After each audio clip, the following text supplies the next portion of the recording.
جی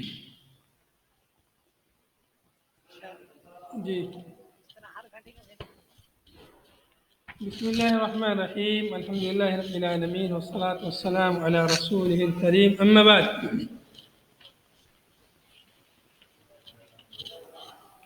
ہم یہاں تک پہنچے تھے فمن لم یجد فصیام ثلاثۃ ایام۔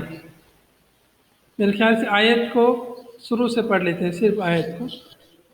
قال اللہ سبحانہ وتعالی وَأَتِمُّوا الْحَجَّ وَالْعُمْرَةَ لِلَّهِ فَإِنْ أُحْصِرْتُمْ فَمَا اسْتَيْسَرَ مِنَ الْهَدْيِ۔ اور حج اور عمرے کو اللہ کے لیے مکمل کیجئے، ان کے حقوق کے ساتھ ان کو ادا کیجئے۔ اگر تم کو روک دیا جائے، کہیں کوئی دشمن روک دے، حج کے لیے جا رہے ہو، راستے میں روک دیا جائے، فَمَا اسْتَيْسَرَ مِنَ الْهَدْيِ، جو میسر ہو قربانی کرنا اسے کر دیجئے۔ اور اپنے وَلَا تَحْلِقُوا رُؤُوسَكُمْ، اپنے سروں کا حلق مت کیجئے، یعنی سر کے بال مت کٹائیے، یہاں تک کہ تمہارا ہدی کا جانور، قربانی کا جانور پہنچ جائے اپنی جگہ پر۔ اس کی جگہ کہاں پر ہے؟ یا تو جہاں پر روکا گیا وہیں پر ہے، یا ایک ہی حرم ہے، حدود حرم۔ فمن کان منکم مریضا، چنانچہ تم میں سے جو مریض ہو، بیمار ہو، یا اس کے سر میں کوئی تکلیف ہو اور وہ بال کاٹ لے، سر کے بال کاٹ لے، یعنی حالت احرام میں، ففدیۃ علیہ من صیام، تو اس کے اوپر روزہ رکھنے کا فدیہ ہے، یا صدقہ کا فدیہ ہے، یا قربانی کا فدیہ ہے۔ مطلب اسے تینوں کاموں میں سے ایک کرنا ہے، یا تو 3 دن کا روزہ رکھ لے، یا صدقہ کرے 6 مسکین کو کھانا کھلائے، یا ایک ہی کوئی جانور قربان کر دے، یعنی فدیہ کے طور پر۔ فدیہ یعنی جرمانے کے طور پر، کفارے کے طور پر، یعنی ان سے غلطی ہوئی ہے حج کے بعد چیزوں کو، امور کو ادا کرنے میں، تو وہ فدیہ دے، یعنی کفارہ دے۔ تو کفارے 3 شکلیں ہیں، یا تو روزہ رکھے، یا صدقہ دے، یا کوئی جانور قربان کرے۔ تو یہ قربانی کا جانور، یہ فدیہ کا جانور ہے، قربانی ہدی کا الگ ہے۔ تو یہ الگ ہے کہ ہو سکتا ہے حاجی کبھی قربانی کی بھی ہدی کرے، اور اس سے غلطی ہوئی ہے، غلطی کی بھی اسے ہو سکتا ہے قربانی کرنی پڑ جائے۔ تو اس اختیار ہے، چاہے تو وہ روزہ رکھے، چاہے تو صدقہ کرے، چاہے تو قربانی کرے۔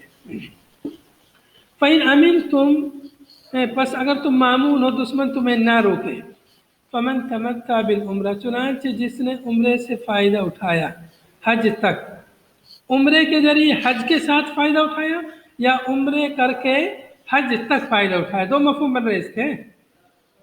یعنی کوئی شخص حج کرنے کے لیے جا رہا ہے، ابھی حج شروع ہونے میں ابھی 1 مہینہ 15 دن 20 دن باقی ہے، تو پہلے وہ کیا کرتا ہے؟ عمرے کی نیت کرتا ہے، جب گھر سے نکلتا ہے عمرے کا احرام باندھتا ہے، اور مکہ پہنچ کے عمرہ کر لیتا ہے، عمرہ کر کے اپنا احرام کھول دیتا ہے اور اپنے کپڑے پہن لیتا ہے، پھر عام زندگی گزارتا ہے وہاں پر۔ تو اس دوران وہ عمرہ کر کے حلال ہو جاتا ہے، فارغ ہو کے عمرے سے، تو وہ فائدہ اٹھاتا ہے ان چیزوں سے جو اس کے لیے منع تھی۔ بیوی سے ملنا، ملاقات کرنا، ہم بستری کرنا اس کے لیے منع تھی، تو اب وہ ہم بستری کر سکتا ہے بیوی سے۔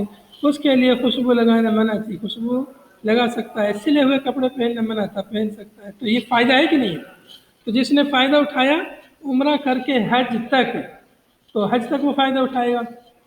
حج جب شروع ہو جائے گا پھر اس کے لیے یہ چیز منع ہو جائیں گی۔ ایک تو یہ فائدہ ہوا تمتع، اور ایک مطلب یہ کہ حج کرنے گیا اور عمرے سے فائدہ اٹھایا، مطلب حج کرنے گیا تھا اور عمرے سے بھی فائدہ اٹھا لیا، عمرہ بھی کر لیا۔ تو 2 مفہوم ہوا اس کا۔ جس نے عمرے کے ذریعے فائدہ اٹھایا حج تک، جب حج تک کا معنی کریں گے تو فائدہ اٹھایا عمرہ کر کے دیگر چیزوں سے، محظورات احرام سے، جو منع چیزیں تھیں۔ اور اگر الہ کو بمعنی مع مانتے حج کے ساتھ، تو فائدہ اٹھایا عمرے کا، عمرہ کرنے کا۔ عمرہ کرنے کے لیے آدمی جاتا ہے الگ سے، حج کے علاوہ ایام میں تو بہت پیسہ لگتا ہے، 50-60 ہزار روپے کم سے کم لگ جاتا ہے۔ تو اس نے گویا حج کرنے گیا اور عمرہ بھی کر لیا، 2 کام ایک ساتھ ہو گیا، تو فائدہ ہوا کہ نہیں ہوا؟ تو اس طرح سے جس نے تمتع کیا، اس حج کو حج تمتع بولتے ہیں۔ حج کی 3 قسمیں ہیں، حج تمتع، حج قران اور حج افراد۔ حج تمتع میں حج کے ساتھ عمرہ بھی ہوتا ہے، حج قران میں بھی حج کے ساتھ عمرہ ہوتا ہے، لیکن اس میں فائدہ نہیں اٹھاتا، حاجی احرام نہیں کھولتا، عمرہ کر کے احرام ہی میں رہتا ہے۔ یہاں تک کہ حج سے فارغ ہو جاتا ہے، اور کران والا ساتھ میں قربانی کا جانور بھی لے جاتا ہے۔ تو تمتع والا اور کران والا ان دونوں کے پاس قربانی بھی ہوتی ہے اور عمرہ بھی رہتا ہے۔ فرق اتنا ہے کہ کران میں حاجی صاحب احرام ہی کی حالت میں رہتا ہے جب تک حج سے فارغ نہ ہو جائے، یہ بنیادی فرق ہے۔ تیسری قسم ہے حج افراد، اس میں حاجی صاحب بس حج کرتا ہے، عمرہ نہیں کرتا ہے، نہ قربانی دیتا ہے نہ عمرہ کرتا ہے، بس حج افراد، بس ایک چیز رہتی ہے اس میں، حج ہی حج۔ تو اس طرح یہ تین قسمیں، یہاں پر ابھی حج تمتع کا ذکر ہے اور آگے کران کا ذکر بھی آ رہا ہے۔ فَمَا اسْتَيْسَرَ مِنَ الْهَدْيِ، تو جو میسر ہو ہدی میں سے، جو متمتع حاجی ہے تو جو ہدی کا جانور میسر ہو وہ قربان کر دے، بکری ہو، گائے ہو، اونٹ ہو، جو میسر ہو۔ فَمَن لَّمْ يَجِدْ، اور جو قربانی کا جانور نہ پائے، فَمَن لَّمْ يَجِدْ الْهَدْيَ، جو نہ پائے ہدی قربانی کا جانور، لِفَقْدِهِ، اس کے مفقود ہونے کی وجہ سے وہاں پر موجود ہی نہیں ہے، اور فقد ثمنه، یا اس کی قیمت نہیں اپنے پاس جتنے کا جانور آتا ہے، بہت مہنگا جانور ہے، فقد ثمنه، اس کی قیمت کے مفقود ہونے کی وجہ سے۔ تو اگر ایسا ہے کہ قربانی کا جانور نہیں مل رہا ہے متمتع حاجی کو، تو کیا کرے گا؟ فَصِيَامُ ثَلَاثَةِ أَيَّامٍ فِي الْحَجِّ، تو 3 دن روزہ رکھے گا۔ فَصِيَامُ أَيْ فَعَلَيْهِ صِيَامٌ، اس کے اوپر روزہ ہے واجب۔ کتنا دن؟ ثلاثۃ ایام فی الحج، 3 دن حج میں روزہ رکھنا ہے۔ وسبعۃ اذا رجعتم، آیت میں دیکھیے آگے، اور 7 دن جب تم حج سے لوٹ جاؤ، 7 دن جب حج سے لوٹ جاؤ تب 7 دن روزہ رکھنا ہے۔ کتنا؟ تلک عشرۃ کاملہ، یہ مکمل 10 دن ہو گئے۔ 10 دن کا روزہ رکھنا پڑے گا اس کو، کس کو؟ جس کو قربانی کا جانور نہ مل پائے، جو قربانی کے جانور خریدنے کی استطاعت نہ رکھتا ہو، حج کرنے چلا گیا ہے لیکن قربانی کے جانور کی استطاعت نہیں ہے، یا یہ کہ اس کی جیب کٹ گئی، یا یہ کہ اس کے پاس پیسہ نہیں ہے، اس کا پیسہ گم ہو گیا، کسی نے لوٹ لیا وغیرہ۔ تو کیا کرے وہ؟ 3 دن کا روزہ رکھ لے حج میں، اور 7 دن کا روزہ حج سے لوٹنے کے بعد 10 دن کا روزہ رکھنا ہے اس کو۔ کس کو؟ جو قربانی نہیں کر سکتا ہے، متمتع ہے، وہ حاجی متمتع ہے۔ اور اگر حج افراد وہ کر رہا ہے تب تو اس پر قربانی ہے ہی نہیں، نہ روزہ ہے نہ قربانی ہے۔ دیکھیے فَمَن لَّمْ يَجِدْ فَصِيَامُ ثَلَاثَةِ أَيَّامٍ فِي الْحَجِّ، جو شخص ہدی کا جانور نہ پائے وہ 3 دن روزہ رکھے حج میں، اے فی حال الاحرام بھی، یعنی حج میں بولے تو حج کے احرام میں، حالت احرام میں روزہ رکھے۔ حالت احرام، حاجی صاحب عموماً حج کا احرام کب باندھتے ہیں؟ 8 تاریخ کو یا 7 تاریخ کو باندھتے ہیں، آج کل 7 تاریخ کو باندھتے ہیں، 7 ہی کو شام ہی میں باندھ کر مینا پہنچ جاتے ہیں، یا کچھ لوگ 8 تاریخ کو پہنچتے ہیں۔ تو اگر اس کے اوپر روزہ ہے تو وہ اور پہلے باندھ لے احرام، 6 تاریخ کو باندھ لے، 5 تاریخ کو باندھ لے، 5 کو باندھ لے گا تو 6، 7، 8 کو روزہ رکھ لے گا۔ 9 تاریخ کو عرفہ ہے، عرفہ کا روزہ حاجی کے لیے جائز نہیں ہے، منع ہے۔ تو 10 تاریخ کا عید کا دن ہے، عید کے دن بھی روزہ رکھنا جائز نہیں ہے 10 تاریخ کو۔ اور پھر 11، 12، 13 تاریخ ایام تشریق ہیں، کھانے پینے کے دن ہیں، ان دنوں میں بھی روزہ رکھنا مناسب نہیں ہے۔ تو اس لیے بہتر ہے کہ وہ 5 تاریخ کو پہلے ہی احرام باندھ لے تاکہ حج میں وہ روزہ رکھ سکے حالت احرام میں۔ دیکھیے یہاں پر دیا ہوا ہے فَيَجِبُ حِينَئِذٍ أَن يُحْرِمَ قَبْلَ السَّابِعِ، تو واجب ہے اس وقت کہ أن يحرم، کہ وہ احرام باندھ لے قبل السابع، 7 سے پہلے ہی، من ذی الحجہ، ذی الحجہ کی 7 تاریخ سے پہلے ہی حج کا احرام باندھ لے تاکہ 7 اور 8 اور 9 کو روزہ رکھ لے۔ لیکن والافضل قبل السادس، بہتر ہے کہ 6 سے پہلے ہی احرام باندھے، یعنی 5 تاریخ کو، لکراہت صوم یوم عرفہ، اس لیے کہ یوم عرفہ کا روزہ حاجی کے لیے منع ہے، مکروہ ہے۔ تو اس لیے تو کوئی کہہ سکتا ہے کہ عام حاجی کے لیے منع ہے لیکن اس کی ضرورت ہے تو یہ رکھ سکتا ہے، لیکن پھر بھی بہرحال مکروہ تو ہے وہ۔ تو اس لیے 6 تاریخ سے پہلے یعنی 5 تاریخ ہی کو وہ احرام باندھ لے، 5 کو شام میں باندھ لے، یا 6 کا روزہ شروع ہونے سے پہلے احرام باندھ لے اور پھر 6، 7، 8 کا روزہ رکھ لے۔ فرمایا ولا یجوز صوم ایام تشریق، اور ایام تشریق کا روزہ رکھنا بھی اس کے لیے جائز نہیں ہے۔ علی اصح قول الشافعی، امام شافعی کے دو قولوں میں سے صحیح قول کی بنیاد پر ایام تشریق میں اس کو روزہ رکھنا جائز نہیں ہے۔ حاجی صاحب کو، باقی غیر لوگوں کو بھی روزہ نہیں رکھنا چاہیے ایام تشریق میں، کھانے پینے کے دن ہے وہ۔ وَسَبْعَةٍ اِذَا رَجَعْتُمْ، اور 7 روزے تب رکھنے جب تم واپس لوٹ جاؤ حج سے۔ کہاں لوٹ جاؤ؟ اِلَىٰ وطنکم، اپنے وطن کی طرف، مکہ او غیرہا، چاہے تمہارا وطن مکہ ہو یا مکہ کے علاوہ کہیں بھی ہو، مکہ یا مکہ کے علاوہ کہیں بھی جب تم حج سے لوٹ جاؤ تو 7 روزے رکھ لو۔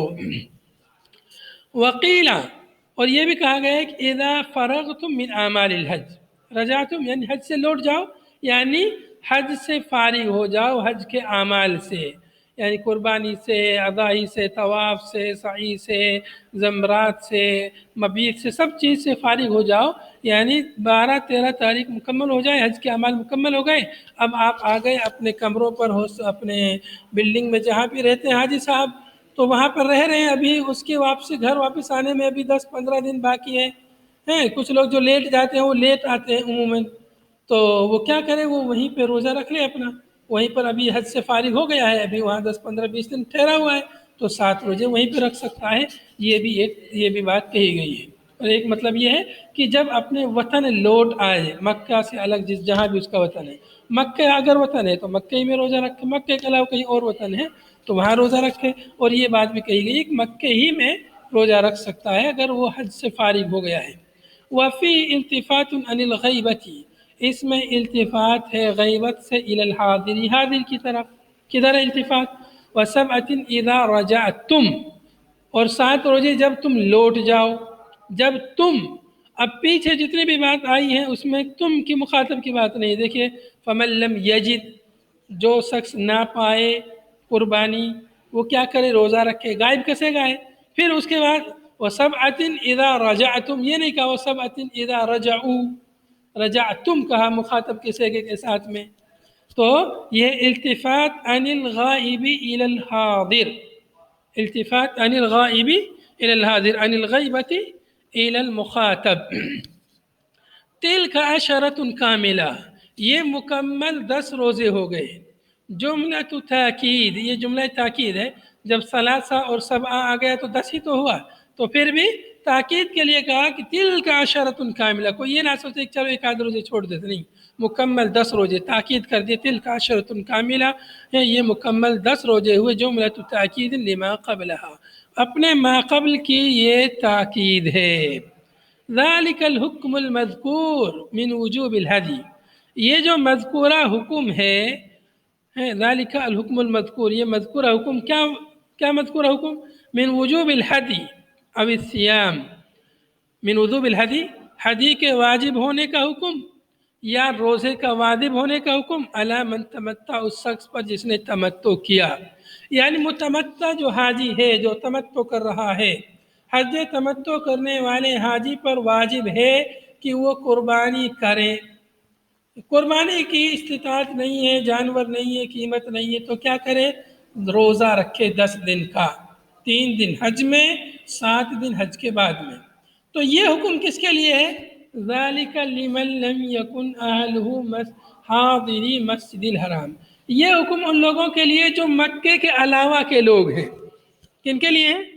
جو مکے کے علاوہ کے لوگ ہیں۔ مکے والوں پر قربانی نہیں ہے، مکے والوں پر قربانی نہیں ہے۔ ذالک لمن لم یکن اہلہ، یہ حکم اس شخص کے لیے جو نہیں ہے، جس کا اہل مسجد حرام کے حاضرین میں سے، ساکنین میں سے ہے، یا مسجد حرام میں وہ سکونت اختیار نہیں کیا ہے، مسجد حرام کے باشندوں میں سے نہیں ہے۔ مسجد حرام سے مراد کیا ہے؟ حرم، حدود حرم، یعنی مکہ مکرمہ، مکہ مکرمہ میں بھی بالخصوص حدود حرم، مسجد حرام۔ تو جو مسجد حرام کے جو نہیں ہیں جو لوگ، ان لوگوں کے لیے حکم ہے۔ ذالک، یہ حکم لمن لم یکن، اس شخص کے لیے جو نہیں ہے، جس کا اہل جس کے گھر والے نہیں ہیں مسجد حرام کے رہنے والے، مکے کے رہنے والے نہیں ہیں، جس کے گھر والے اہل کے دو مطلب ہوتے ہیں، بھی آگے ذکر آ رہا ان کا. بِأَن لَمْ يَكُونُوا عَلَى دُونِ مَرْحَلَتَيْنِ مِنَ الْحَرَمِ عِنْدَ الشَّافِعِيِّ، کہ نہ ہو وہ دونی من عقل، دون من عقل، دو مرحلے سے کم کی مسافت پر، من الحرم حرم سے. مکہ میں حدود حرم، حدود حرم ہے، تو پہلے مکہ حدود حرم سے چھوٹا تھا. حرم مکہ شہر حدود حرم بہت یعنی وسیع اور کشادہ ہے، مطلب اس ایک طرف جو تقریباً 8-10 کلومیٹر تک ہے، 10-12 کلومیٹر یا 15 کلومیٹر ہے، کہیں کہیں 10 کلومیٹر ہے، کہیں 5-6 کلومیٹر تک ہے، یعنی مسجد حرام سے. مسجد حرام سے حدود حرم کی جو مسافت ہے وہ کافی یعنی کشادہ ہے، تو یہ پورا حدود حرم کہلاتا ہے. مکہ پہلے حدود حرم سے چھوٹا تھا، لیکن ابھی مکہ حدود حرم سے بھی بڑا ہو گیا ہے، ابھی مکہ حدود حرم سے بڑا ہو گیا ہے.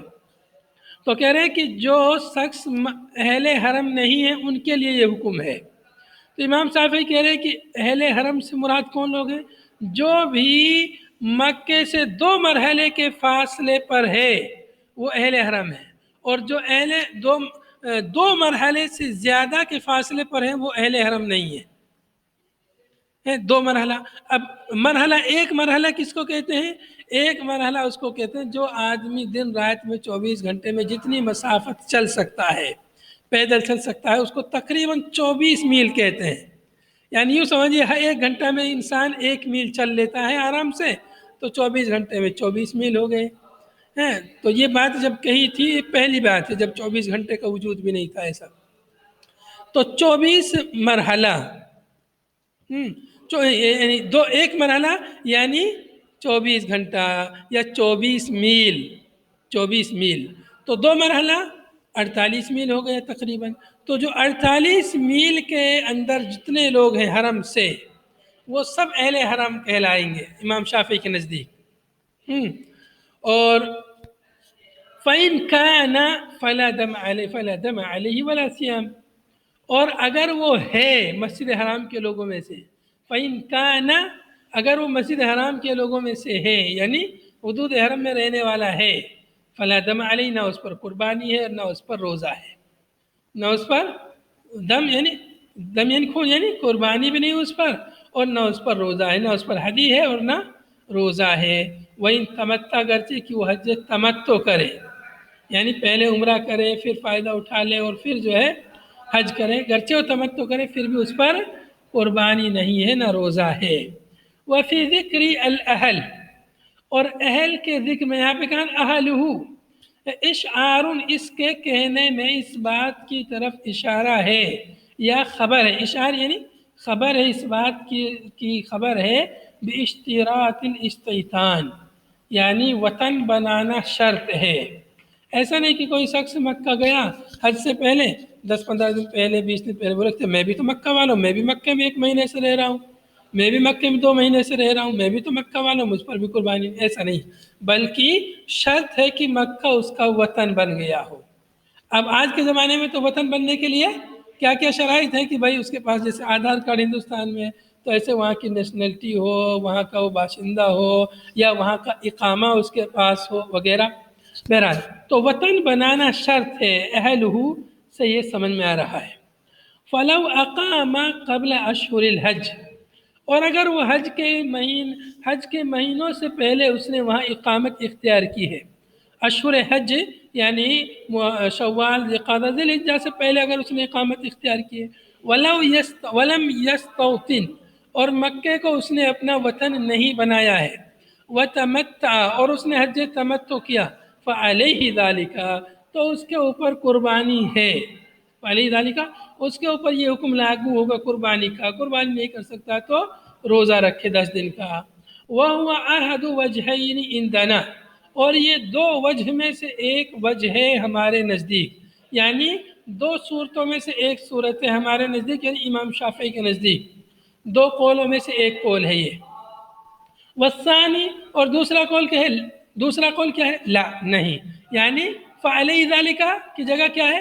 لا، نہیں، اس پر قربانی نہیں ہے. مطلب اشہر حج کے مہینے سے پہلے جا کے ٹھہر گیا ہے تو یہ گویا کہ وہیں کا باشندہ ہو گیا، اس کے اوپر قربانی نہیں. دوسرا قول یہ ہے والأہل کنایۃ عن النفس، اور اہل جو یہاں پہ آیا ہے اس دوسرے قول کے حساب سے کیا کہیں گے، یہاں پہ جو اہل آیا ہے یہ کنایا ہے نفس سے، یعنی نفس محرم سے ہیں. اہل سے مراد اس کے گھر والے نہیں ہے، اہل سے مراد کہ وہ خود مکے والا بن گیا ہو. اہل ہو یعنی حاجی صاحب محرم جس نے حج کا احرام باندھا وہ خود مراد ہے اہل سے. عن النفس کنایۃ عن النفس، یہ کنایا ہے نفس سے. نفس یعنی نفس محرم، نفس سے یعنی حاجی صاحب مراد. نفس سے مراد کیا ہے؟ حاجی صاحب. یعنی اہل سے مراد خود حاجی صاحب مراد ہے کہ خود حاجی صاحب وہ مکے والا بن گیا ہو. یہ مطلب نہیں ہے کہ مکے میں اس کے گھر والے رہتے ہوں. ایک مطلب، دو مطلب اس کے بنتے ہیں اہلہ سے. ایک مطلب تو ایک اس کے گھر والے مکے میں رہتے ہوں تو اس کا وطن تبھی تو ہوگا، اس کا وطن رہے گا تو اس کے گھر والے رہیں گے، اس کے بیوی بچے رہیں گے وہاں پر، اور بیوی بچے اس کے نہیں ہیں وہاں پر، خود وہاں پہ رہ رہے ہیں. تو ایک قول کے حساب سے کہ وہ خود وہیں پر رہنے والا ہو حاجی صاحب، تو یہ کنایۃ عن النفس یعنی نفس محرم سے کنایا ہے.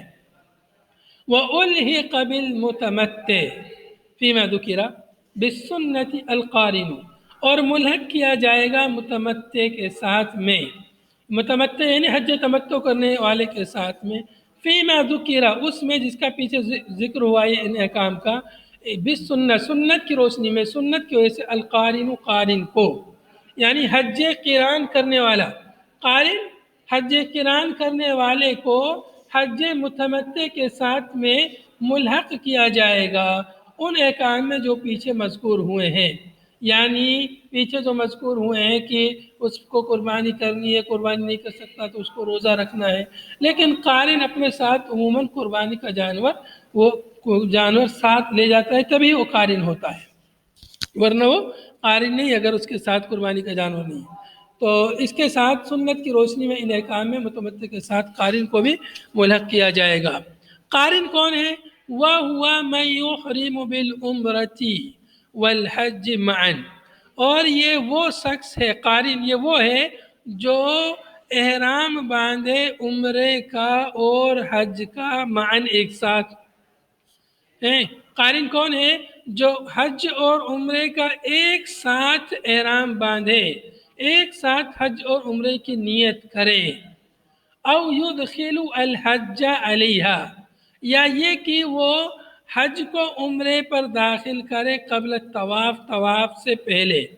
یعنی طواف بولے تو عمرے کا جب آدمی طواف کرتا ہے تو طواف عمرے کے طواف سے پہلے ہی وہ حج کی بھی نیت کر لے کہ مجھے حج بھی اسی احرام میں کرنا ہے، الگ سے احرام دوبارہ نہیں باندھنا ہے. اگر وہ ساتھ میں حج کی نیت کر لیتا ہے، عمرے کے ساتھ میں کر لے یا تو حج کی نیت جس وقت نیت کر رہا ہے وہ عمرے کی اسی وقت حج کی بھی نیت کر لے، یا یہ کہ پہلے اس نے عمرے کی نیت کی ہے لیکن ابھی طواف شروع نہیں کیا، طواف سے پہلے ہی اس نے حج کی نیت کر لی کہ اسی احرام میں مجھے حج بھی کرنا ہے، تو ابھی وہ قارن کہلائے گا، کیونکہ ابھی یعنی کچھ کام ہوا نہیں، صرف نیت ہوئی ہے، ابھی حج کی نیت ہوئی ہے. اصل کام جو کی شروعات جو طواف سے ہوتی ہے، ابھی طواف نہیں کیا ہے، طواف سے پہلے اس نے حج کو داخل کر لیا ہے عمرے کے ساتھ میں، تو قارن کہلائے گا.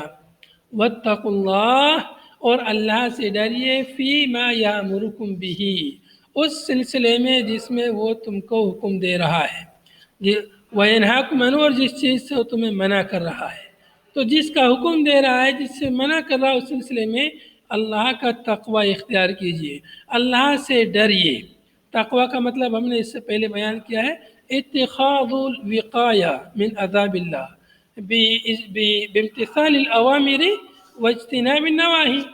اللہ کے عذاب سے بچنے کے لیے کوئی پردہ تیار کرنا، کوئی رکاوٹ تیار کرنا جو اللہ کے عذاب سے بچا سکے. کیسے تیار کرنا ہے، وہ کیسے بنانا ہے اللہ کے عذاب سے بچنے کا طریقہ؟ بامتثال الاوامر واجتناب النواہی، اوامر کو بجا لا کر اور نواہی سے اجتناب کر کے، یعنی جن چیزوں کو اللہ نے حکم دیا ہے ان کو کر کے، اور جن چیزوں سے منع فرمایا ان سے رک کر کے تقوی اختیار کرے. وَعْلَمُوا، اور جان لو، ان اللہ شدید العقاب، اللہ تعالیٰ شدید العقاب ہے، لمن خالفہ، جس نے اس کے حکم کی مخالفت کی، اللہ اسے سخت سزا دینے والا ہے. الحج وقتہ اشہر معلومات، دیکھیے حج کے مسائل تھوڑے مشکل ہوتے ہیں، اس لیے کہ چونکہ حج کی جگہیں ہیں وہ آپ لوگوں نے دیکھی نہیں ہیں تو اس بنا پر وہ سب چیزیں ان کے بارے میں جب بیان کیا جاتا ہے تو جلدی سے بات سمجھ میں نہیں آتی۔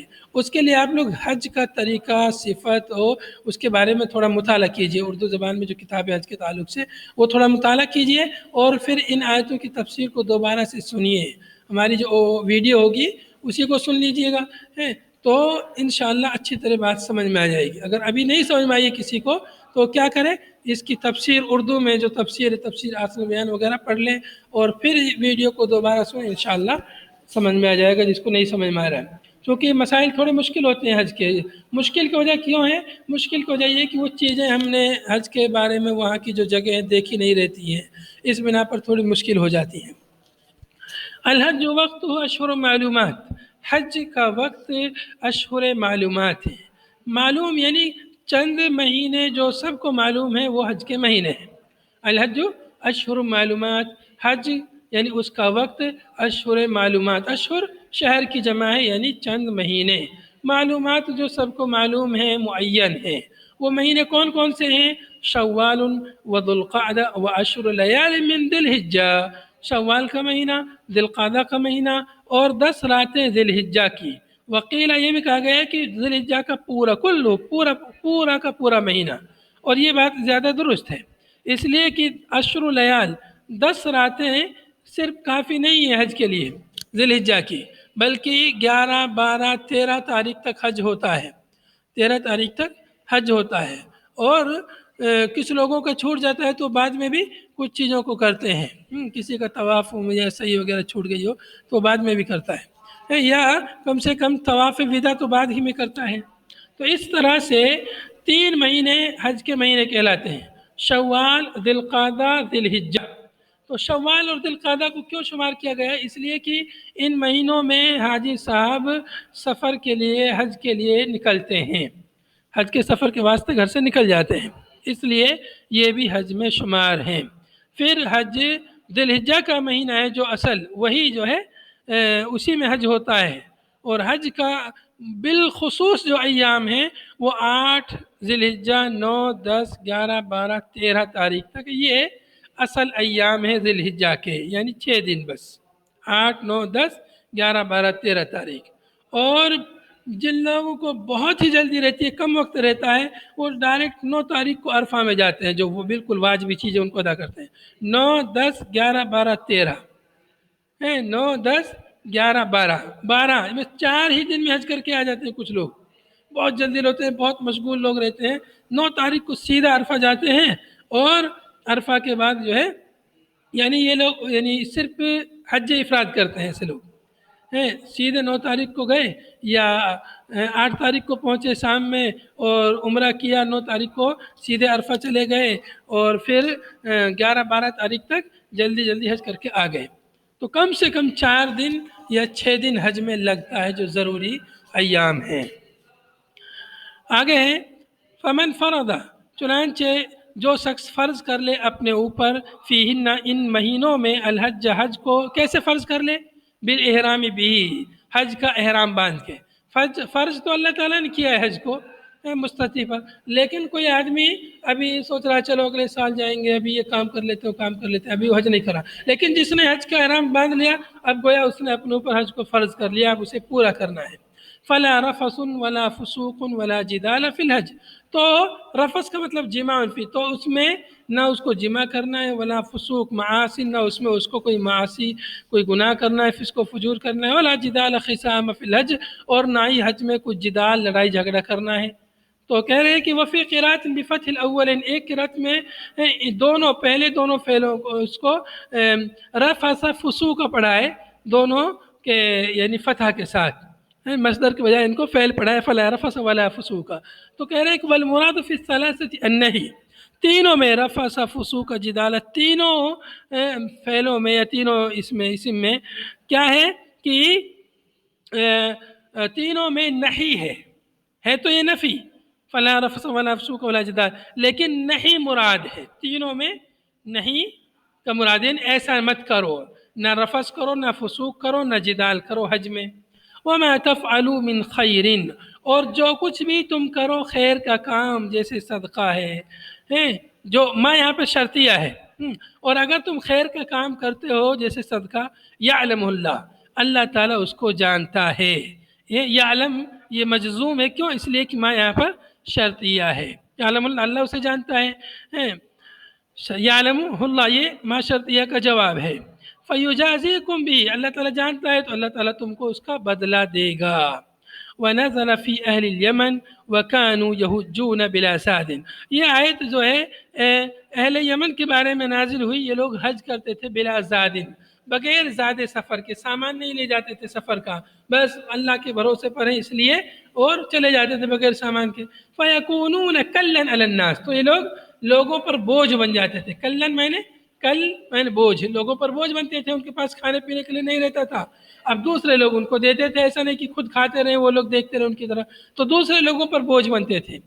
تو اللہ تعالیٰ نے یہ آیت نازل فرمائی، وَتَزَوَّدُوا فَإِنَّ خَيْرَ الزَّادِ التَّقْوَىٰ، اور اپنے ساتھ زاد سفر لے لو جو تم کو مَا يُبَلِّغُكُمْ لِسَفَرِكُمْ، جو تمہارے سفر کے لیے کافی رہے، جو تمہارے سفر تک جو تمہیں پہنچا دے۔ فَإِنَّ خَيْرَ الزَّادِ التَّقْوَىٰ، بہترین، یقیناً بہترین زاد تقویٰ ہے۔ تقویٰ، وہ لوگ تقویٰ ہی تو نہیں سوچتے تھے ہم توکل کر رہے ہیں بہت بڑا، لیکن تقویٰ کیا ہے؟ ما یتقی بہ سؤال الناس، تقویٰ یہ ہے جس کے ذریعے سے لوگوں سے سوال کرنے سے آدمی بچ جائے۔ تقویٰ کیا ہے؟ لوگوں کے سامنے ہاتھ پھیلانے سے، بھیک مانگنے سے آدمی بچ جائے، یہ تقویٰ ہے، ایک ہے کہ نہیں؟ اللہ تعالیٰ نے منع فرمایا لوگوں کے سامنے ہاتھ پھیلانے سے، تو ڈرنا چاہیے، تو یہی تقویٰ ہے۔ وغیر اس کے علاوہ بھی تقویٰ ہے۔ واتقونی، اور مجھ سے ڈریے، مجھ سے ڈریے یعنی اللہ تعالیٰ سے ڈریے، یا اولی الالباب، اے عقل مندو، یا اولی الالباب یعنی ذوی العقول، اے عقل والو، ایک عقل مندو ہے، مجھ سے ڈریے۔ واتقونی، اصل میں تھا واتقونی، یا کو جو ہے حذف کر دیا ہے تخفیف کے لیے، اور نون یہاں پر وقایا ہے، مجھ سے ڈریے اے عقل مندو۔ ھذا وصلی اللہ وسلم علی نبینا محمد وعلی آلہ وصحبہ اجمعین۔ سبحانک اللہم وبحمدک، نشہد ان لا الہ الا انت، نستغفرک ونتوب الیک۔ والسلام علیکم ورحمۃ اللہ وبرکاتہ۔